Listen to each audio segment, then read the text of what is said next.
Dear student, today we will see definition of inscribed angle. अंतर्लिखित कोन.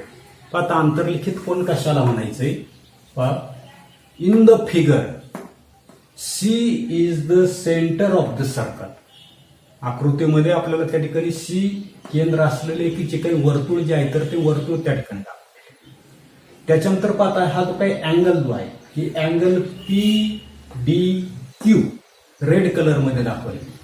याचा असणारा जो काही व्हर्टेक्स D काय सांगतोय की vertex D of angle PDQ पुढे तर त्या ठिकाणी लाय ऑन द सर्कल. या ठिकाणी कोण PDQ चा असणारा जो काही शिरोबिंदू D जो आहे तर तो पुढे आहे वर्तुळावर त्या ठिकाणी आहे. बरोबर. त्याच्यानंतर हा जो काही असणारा जो काही अँगल जे आहे तर त्या अँगलच्या असणारा जे काही आर्म कोणत्या आर्म PD आणि दुसरी आर्म जी आहे तर ती DQ. याच्या बाबतीमध्ये काय सांगता येईल पहा. The arm of angle PDQ intersect the circle at A and at C.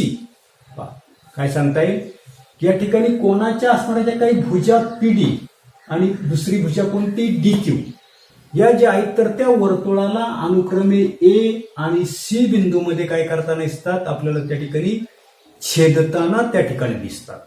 आणि सच अँड अँगल अशा प्रकारचा असणारा जो काही कोन जो आहे तर त्या कोणाला काय म्हणतात पहा. Such an angle is called an angle is inscribed in the circle or in the arc. आणि अशा प्रकारचा असणारा जो काही कोन जो आहे तर त्या कोणाला या वर्तुळामध्ये किंवा असणारा हा जो काही कंस जो आहे तर त्या कंसामध्ये अंतर्लिखित झालेला कोन त्या ठिकाणी म्हणतात. पण ही जी आकृती जी आहे तर त्या आकृतीमध्ये अँगल ADB या ठिकाणी मी C लिहिलंय तर इथे B पाहिजे. कोणता अँगल म्हणतोय मी की angle ADB is inscribed in the arc. कोणती आर्क? Arc ADB. तर आकृतीमध्ये ADB हा जो काही कोन जो आहे तर तो कोन काय झालेला आहे कंस ADB मध्ये त्या ठिकाणी अंतर्लिखित आहे. आता हेच मी फक्त फळ्यावर त्या ठिकाणी लिहितोय. आता काय काय सांगता येईल आपल्याला आकृतीच्या बाबतीमध्ये की इन द फिगर काय सांगता येईल की C is the centre of the circle. आकृतीमध्ये या वर्तुळाचं केंद्रबिंदू जे आहे तर ते वर्तुळाचं केंद्रबिंदू काय आहे C त्या ठिकाणी. त्याच्यानंतर पुढे द व्हर्टेक्स कोणता व्हर्टेक्स आहे तर व्हर्टेक्स D ऑफ अँगल कोणता angle PDQ lies on the circle.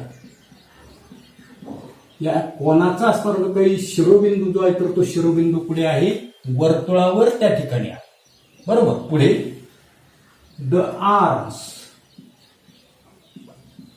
Of angle PDQ intersect the circle at A and B. हा जो काही कोन जो आहे PDQ या कोनाच्या असणाऱ्या काही भुजा ज्या आहेत तर त्या भुजा कोणत्या पहिली आहे DP आणि दुसरी आहे तर त्या ठिकाणी QD. या भुजा काय करता दिसतात वर्तुळाला अनुक्रमे A आणि B बिंदू जे आहे तर त्याच्यामध्ये छेदतात. आणि म्हणून पुढे आपण म्हणू शकतो such an angle is called an angle inscribed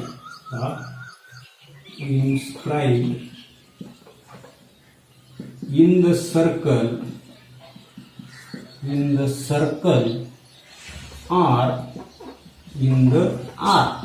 आणि अशा प्रकारचा असणारा जो काही कोन जो आहे तर त्या कोनाला वर्तुळामध्ये किंवा कंस जो आहे तर त्या कंसामध्ये आंतरलिखित केलेला कोन त्या ठिकाणी म्हणतात. पुढे इन फिगर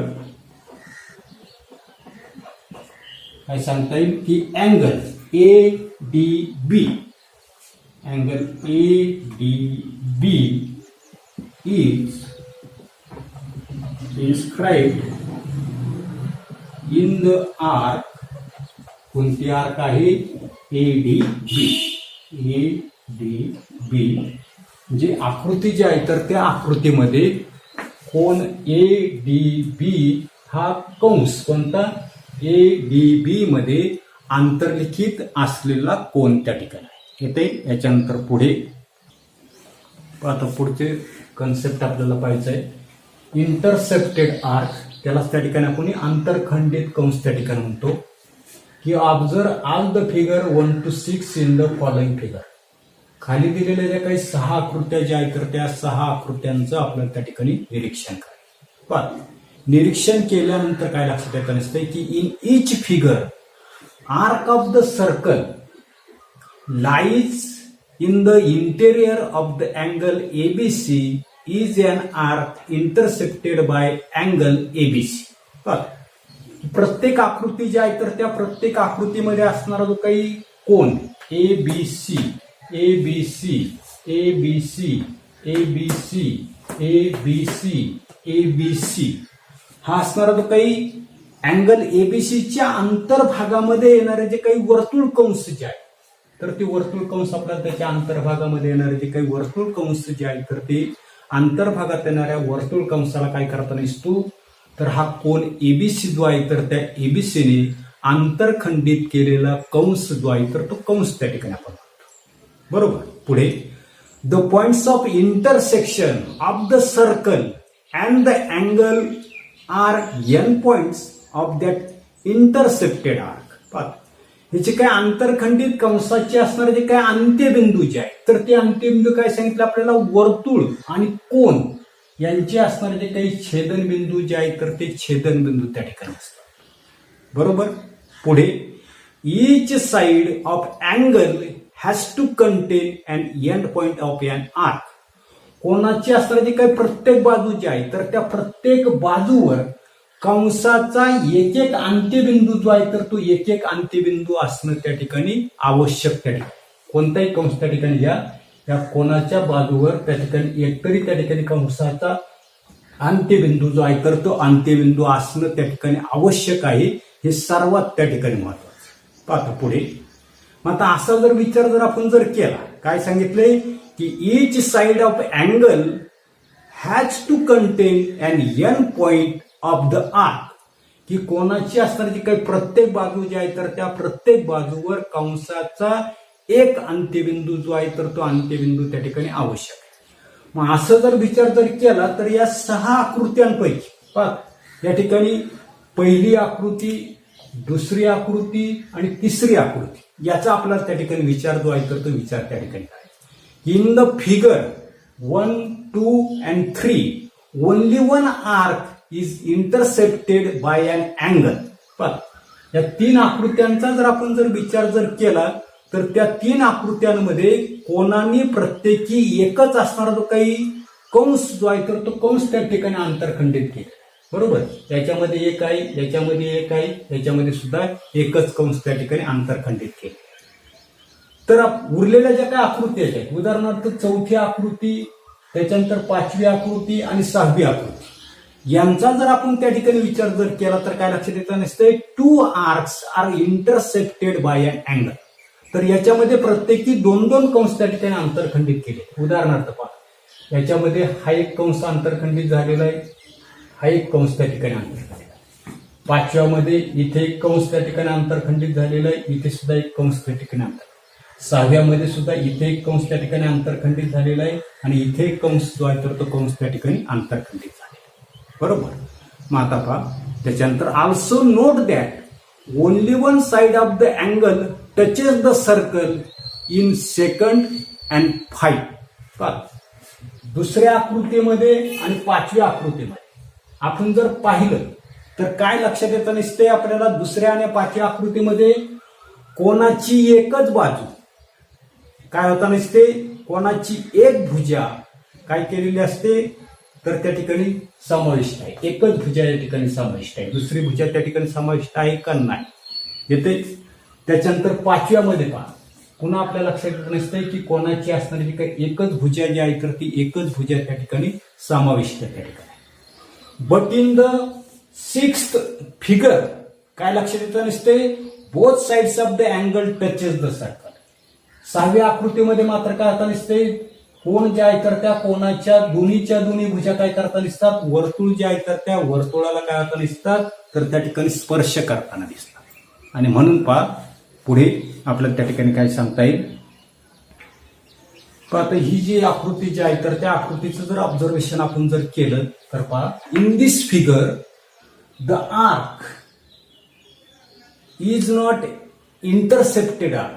ही जी आकृती जी आहे तर त्या आकृतीमध्ये जर आपण जर पाहिलं तर आकृतीमधला असणारा हा जो काही कंस जो आहे तर तो कंस त्या ठिकाणी आंतरखंडित कंस त्या ठिकाणी नाही.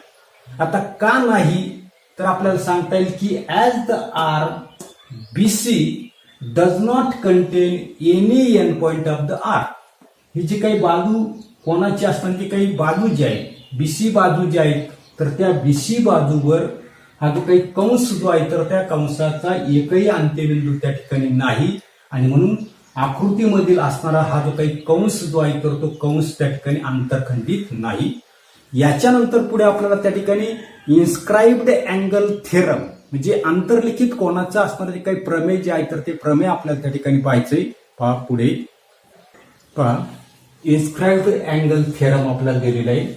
The measure of an inscribed angle is half the measure of the arc intersected by it. काय सांगितलं की वर्तुळामध्ये आंतरलिखित कोणाचं असणारं जे काही माप जे आहे तर त्या आंतरलिखित कोणाचं माप कसं असतं तर त्याने आंतरखंडित केलेला जो काही कंस जे आहे तर त्या कंसाच्या मापाच्या कसं असतं निम्म त्या ठिकाणी असतं. पुन्हा एकदा लक्षात घ्या, the measure of an inscribed angle is half of the measure of the arc intersected by it.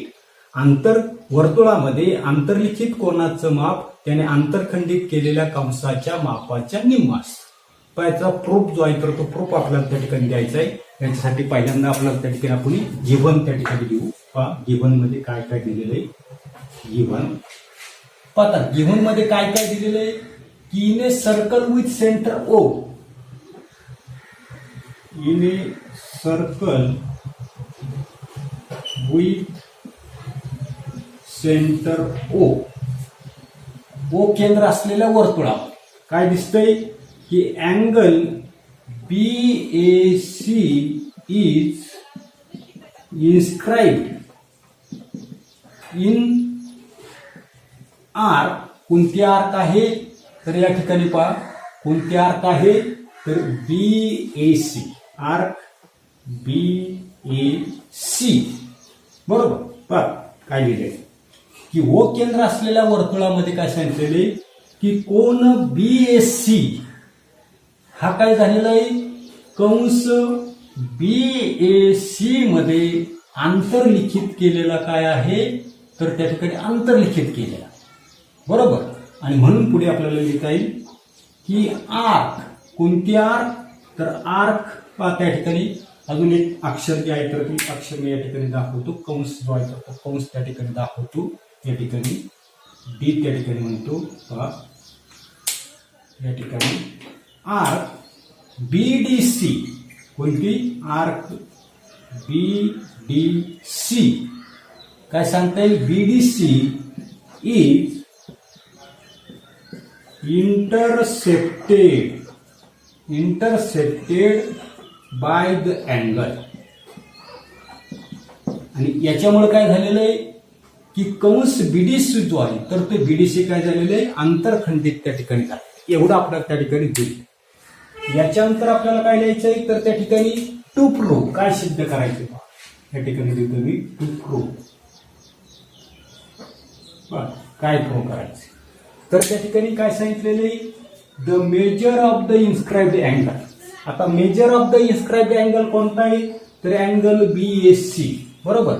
आणि म्हणून त्या ठिकाणी आपल्याला लिहिता येईल की angle BAC is equal to कसं आहे, is half the measure of the arc intercepted by it. हा जो काही कोन जो आहे तर त्या कोनाने आंतरखंडित केलेला जो काही कंस जो आहे तर तो कंस कोणता आहे, MDX. म्हणजे या ठिकाणी मेजर ऑफ आर्क BDC आणि त्याच्या कसं आहे तर त्या ठिकाणी हाफ आहे असं आपल्याला त्या ठिकाणी दाखवायचं. बरोबर. आता याच्यासाठी आपल्याला कन्स्ट्रक्शन त्या ठिकाणी करावी लागेल. हा कन्स्ट्रक्शन रचना. काय कन्स्ट्रक्शन करायचे की पहिलं ड्रॉ रे. कोणता रे काढायचा आहे तर एओ त्या ठिकाणी काढायचं. ड्रॉ रे एओ. पुढे इट इंटरसेक्ट्स. आता हा जो काही रे ओ आपण जर काढला तर तो काय आता तो सर्कल जो आहे तर त्या सर्कलला ज्या ठिकाणी छेदतो तर त्याला E now. It intersect the circle at E. बरोबर. हा काढल्यानंतर तो वर्तुळाला ज्या ठिकाणी छेदेल तर त्याला काय नाव द्यायचं ई. आणि पुढे आपल्याला सांगितलंय की ड्रॉ रेडियस. त्या ठिकाणी आपल्याला वर्तुळ काढायचं कोणतं तर त्या ठिकाणी ओसी हे जे काही वर्तुळ जे आहे तर ते वर्तुळ त्या ठिकाणी काढ. पहा त्या ठिकाणी मी असणार ते काही कन्स्ट्रक्शन जे आहे तर ते कन्स्ट्रक्शन त्या ठिकाणी करतो. पहिल्यांदा त्या ठिकाणी एओ जे आहे तर ते एओ त्या ठिकाणी काढा. बरोबर. अशा पद्धतीने एओ काढला. वर्तुळाला आपल्याला छेदायची खाली. त्या ठिकाणी डॉट डॉटने मी दाखवतो ते. आणि ज्या ठिकाणी वर्तुळाला छेदेल तर त्याला काय नाव द्यायला सांगितलं आपल्याला, ई नाव त्या ठिकाणी द्यायला सांगितलं. बरोबर. त्याच्यानंतर पुढे आपल्याला ड्रॉ रेडियस ओसी. एक रेडियस जे आहे तर ती रेडियस आपण या ठिकाणी काढू. ही एक रेडियस मी त्या ठिकाणी काढतो. अशा पद्धतीची एक रेडियस जी आहे तर ती रेडियस मी त्या ठिकाणी काढते. येते पहा. म्हणजे अशा पद्धतीची असणारी काही कन्स्ट्रक्शन जे आहे तर ती कन्स्ट्रक्शन त्या ठिकाणी केली. याच्यानंतर पुढे आता प्रूफ आपल्याला द्यायचं आहे. तर या ठिकाणी ट्रायंगल एओसीचा आपण त्या ठिकाणी विचार करू. पहा की इन ट्रायंगल एओसी. पण या ट्रायंगलचा आपण विचार करायचा. कोणता, एओसी. याच्यामध्ये आपल्याला लक्षात येत नसते की साइड ओए, ही साइड ओए आणि साइड ओसी जे आहे तर त्या कशा आहेत, कॉन्ग्रंट आहेत. का कॉन्ग्रंट आहेत तर रेडाय ऑफ द सेम सर्कल, एकाच वर्तुळाच्या त्या ठिकाणी त्रिज्या आहे. आणि म्हणून आपल्याला या ठिकाणी म्हणता येईल, काय म्हणता येईल की साइड ओए congruent side OC.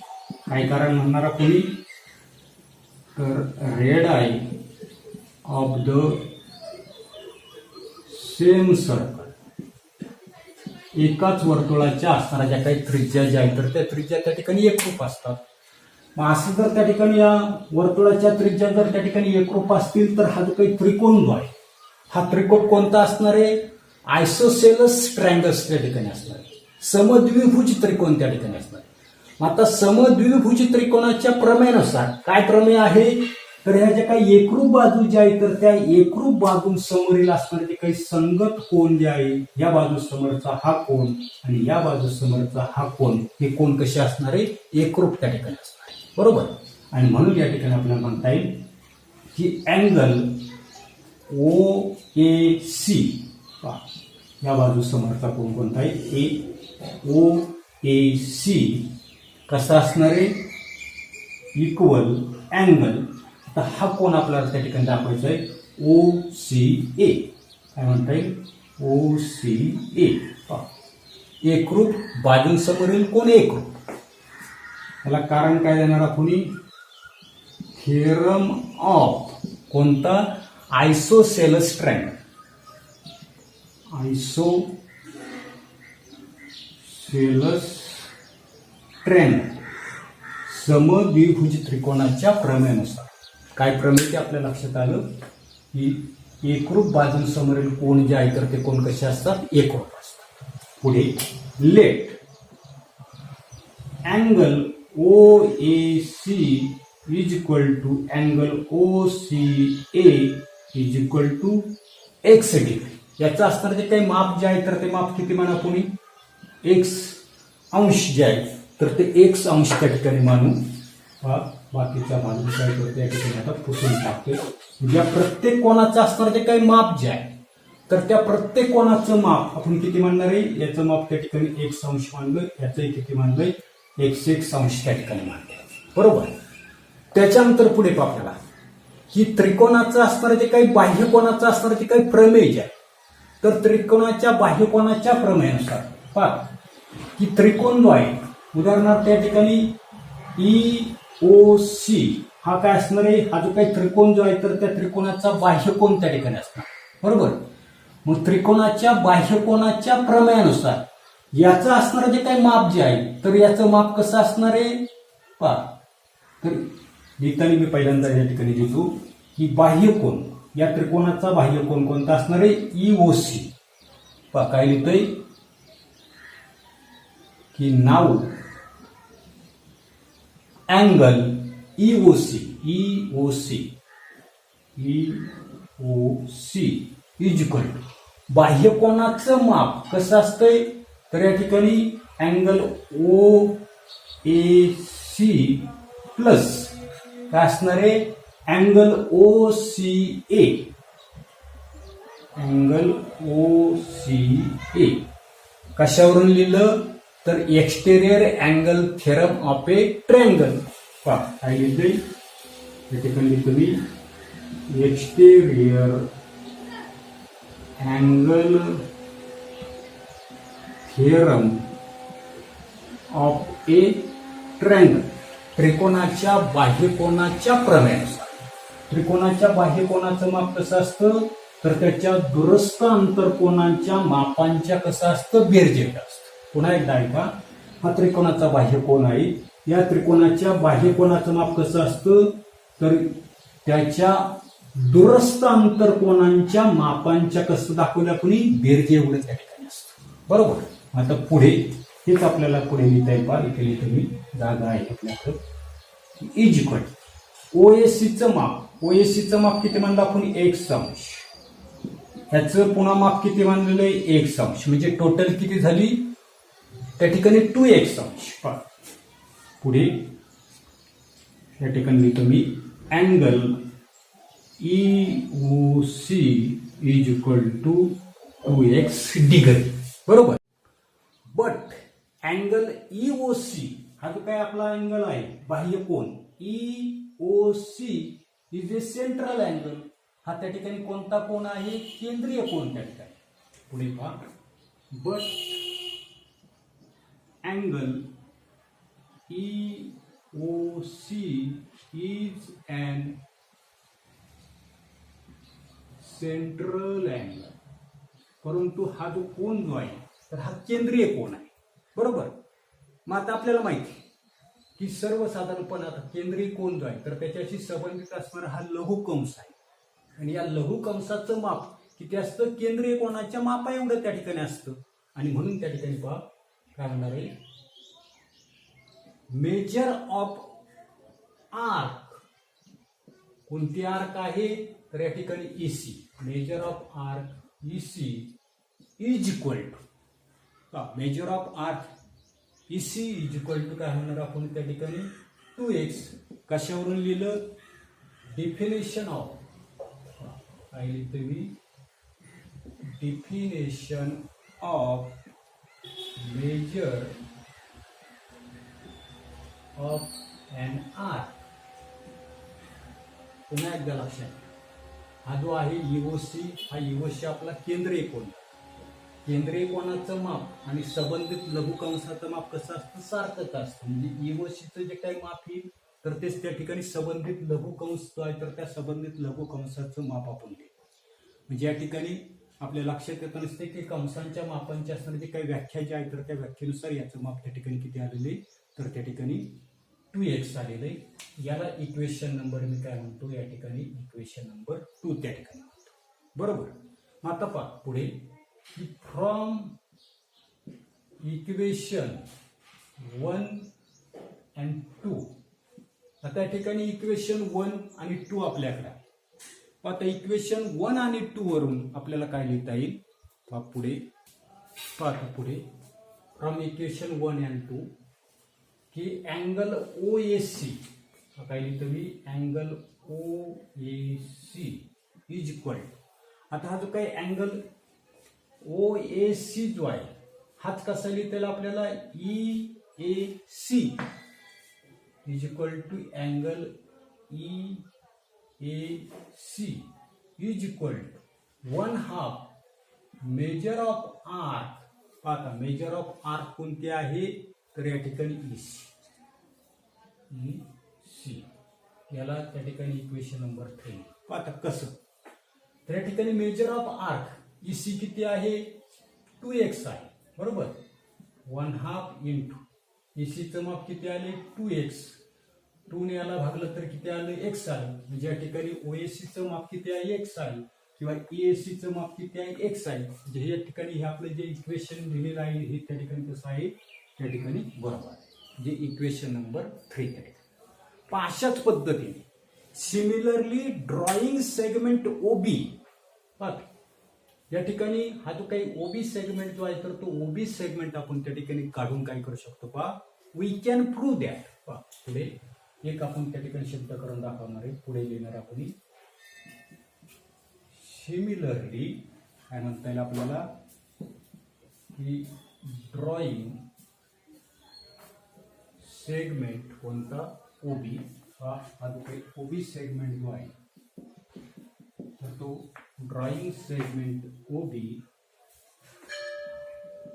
We can prove that.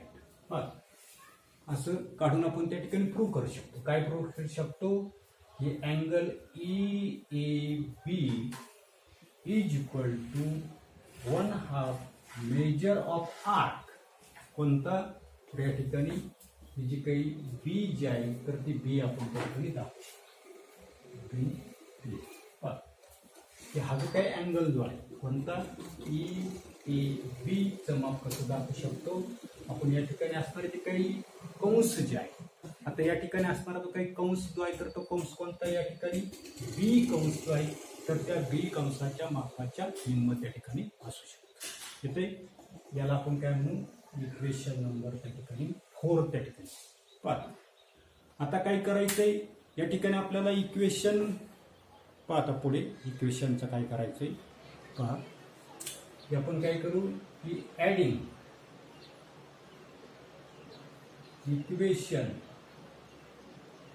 3 and 4 equation 3 आणि 4 ची काय करू आपण बेरीज करू. पाहता इक्वेशन 3 आहे या ठिकाणी अँगल EAC प्लस या ठिकाणी अँगल EAB इज इक्वल काय आहे 1/2 measure of arc EC plus 1/2 measure of arc कोणते आहे B.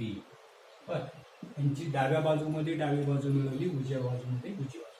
आता इथे लक्ष द्या की अँगल EAC EAC अधिक कोणताही अँगल EAB.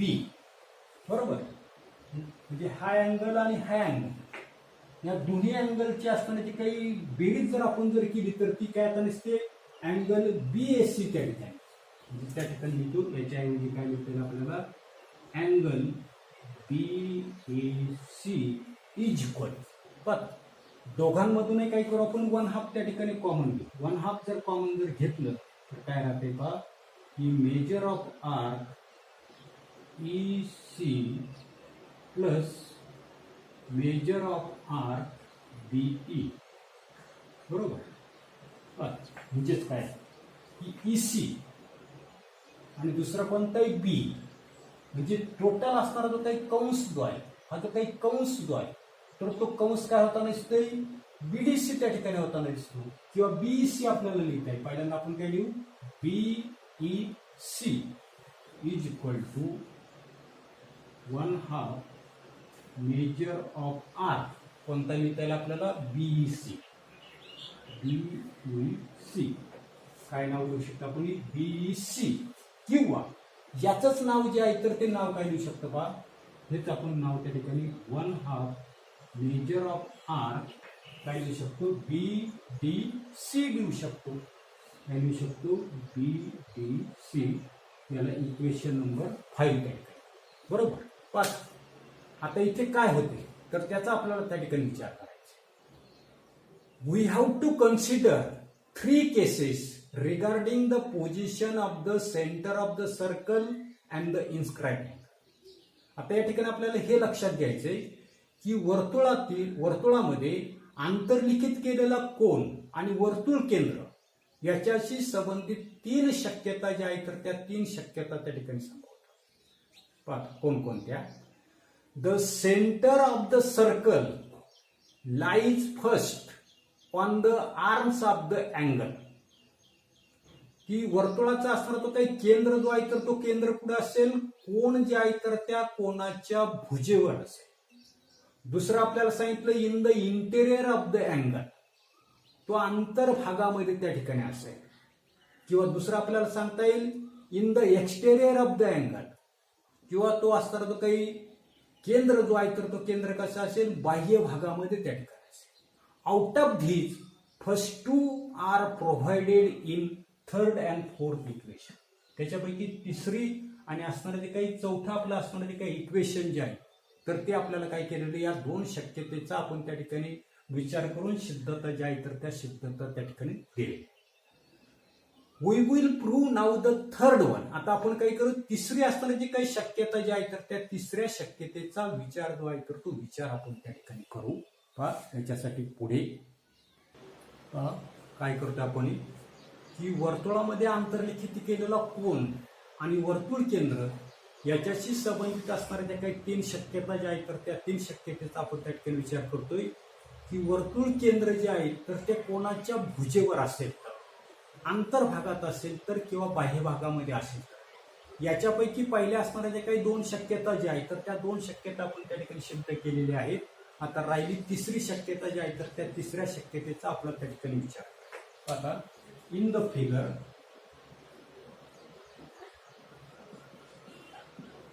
आता या आकृतीचा आपण त्या ठिकाणी विचार काय दिसतंय की angle BAC is equal to angle BAE minus angle CAE. काय आपल्याला बीएससी हा जो काही कोन जो आहे तर या कोनाचा असणारे काही माप जे आहे तर ते माप त्या ठिकाणी काढायचं. हे माप कसं काढता येईल आपल्याला, तर असणारा जो काही बीएई हा जो काही संपूर्ण असणारा जो काही कोन जो आहे पहा, हा जो काही कोन जो आहे तर या कोनामधून काय करावं लागेल आपल्याला, सीएई म्हणजे हा जो काही कोन जो आहे तर या कोनाचं असणारे काही माप जे आहे तर ते माप या कोनामधून काय केले, या कोनाचं माप जर वजा जर केलं तर आपल्याला बरोबर बीएससी जे आहे तर त्या बीएससीचं माप त्या ठिकाणी मिळेल. पुढे आपल्याला त्या ठिकाणी काय लक्षात येणार, हा जो काही बीएई जो आहे बीएई याच्यासाठी आपण आंतरलिखित कोनाचं प्रमेय त्या ठिकाणी वापरू शकतो. काय वापरू शकतो, is equal to 1/2 measure of arc. आता या ठिकाणी कोणता कोन आहे, बीएई याने आंतरखंडित केलेला जो काही कंस जो आहे तर तो कंस कोणता दिसतोय आपल्याला, बीसीई आहे. कोणता लिहिता येईल, बीसीई बरोबर, मायनस 1/2 मेजर ऑफ आर. आता या ठिकाणी कोण पहा, कोणता आहे, सीएई याच्यासाठी कोणता कंस आहे तर सी आहे, मेजर ऑफ आर सी बरोबर. पुन्हा आपल्या त्या ठिकाणी लक्षात येत आहे की दोघांमधून काही करू आपण 1/2 जो आहे तर तो 1/2 त्या ठिकाणी कॉमन काढ. तर 1/2 जर त्या ठिकाणी कॉमन जर काढला तर या ठिकाणी तुम्ही पुढे 1/2 कॉमन त्या ठिकाणी जर काढला तर काय राहते की मेजर ऑफ आर्क कोणता BCE minus major of arc कोणता आहे सीई. बरोबर, दोघांमधून काय केलं आपण 1/2 जे आहे तर ते 1/2 त्या ठिकाणी कॉमन. पाच पुढे या ठिकाणी काय की बीसी जी आहे बीसीई मधून काय केला सी त्या ठिकाणी वजा केला तर राहते काय शिल्लक फक्त या ठिकाणी आपल्याला लक्षात येतं नसते. पुन्हा एकदा पहा की बी या ठिकाणी लिहिताना काय होतं नसते मेजर ऑफ आर्क बीसीई आहे बीसीई मधून काय वजा करायचं आपल्याला सी जे आहे सी वजा करायचं मुळात. बरोबर, बीसीई मधून काय करायचं सी वजा करायचं. सी वजा केलं तर काही कंस राहील शिल्लक फक्त कंस बीसी त्या ठिकाणी शिल्लक राहील जे त्या ठिकाणी 1/2 मेजर ऑफ आर काय राहता दिसते बीसी त्या ठिकाणी राहते. म्हणजे त्या ठिकाणी angle BAC is equal to 1/2 measure of arc AC. आणि अशा पद्धतीने पहा the above theorem can also be stated as. कसा स्टेटेड त्या ठिकाणी सांगता येईल the measure of an angle subtended by an arc at a point on the circle is half the measure of the angle subtended by the arc at the centre. काय सांगतो की वर्तुळ कंसानं वर्तुळाच्या कोणत्याही बिंदूशी आंतरित सस्टेंड म्हणजेच काय त्या ठिकाणी आंतरित केलेल्या कोनाचं माप त्या कंसाने वर्तुळ केंद्राशी आंतरित केलेल्या कोनाच्या मापाच्या कसं असतं निम्म त्या ठिकाणी. तिथे एवढाच असणार जो काही भाग जो आहे तर तो भाग आपण या तासाला पाहणार आहोत. पुढील भाग पुढील तासाला पाहू. धन्यवाद.